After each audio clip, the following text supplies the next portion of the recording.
Andrasan'ny maro fatratra ihany koa amin'izao fotoana izao ny fanatanterahany maniry ny candidat amin'ny fifidianana be ny tanàna, ny fanaterany antota taratasy mirakitra izay eny anivon'ny sampana samihafa endry ny tombo isandray ary ny mpanao politika laza tamin'ny fomba ofisialy fa ho candidat be ny tanàna eto an-drenivohitra. Iray amin'izy ireny ny candidat ny Otrikafo sy ny FLN Andriamatoa Rajona Andrianjaka.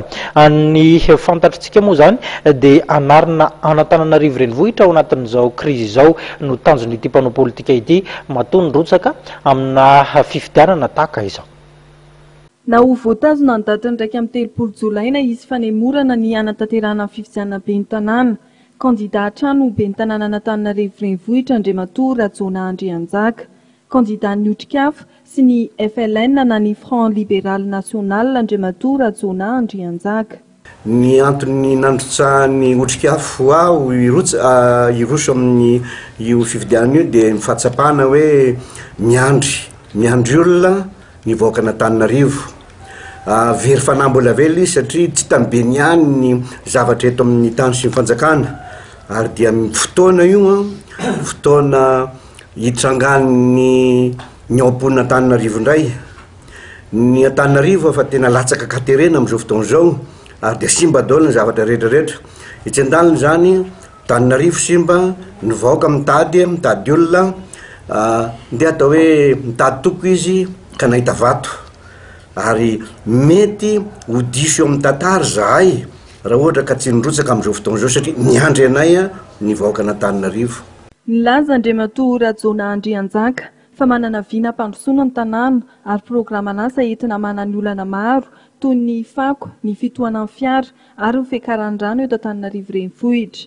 Nosoritany kosa nefa fa tsy mbola manana nenti-manana rehetra hiatrehana ny fifidianana be ny tanàna ny tenany ary nanao antsoavo amin'ny fanohanana amin'ny mponina eto Antananarivo renivohitra. Ny volan'ny vahiny ireo mpamatsy no mitobaka eto Antananarivo ho an'ireo candidat.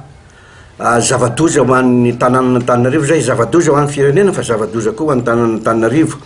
Ireo vola ireo moa zany dia zay rehetra mandray vola amin'ireo vahiny ireo mpamatsy vola ireo dia tsy maintsy mamerin-doha rehefa avy eo ary tsy mahagaga raha ohatra ka mitranga ireny problema amin'ny filatex ireny hoe mindrofony daholy ny tanànan'ny mponina malagasy madinika.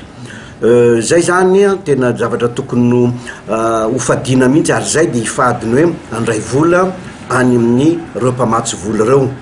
Fa hitodika kosa zay any amin'ny vahoaka malagasy, vahoaka Antananarivo, mponina eto Antananarivo, tsy ampy ny volanay fa apio zahay na kely ara no entinareo dia betsaka ny totaliny rehefa mitondra kely avy daholy ny rehetrarehetra.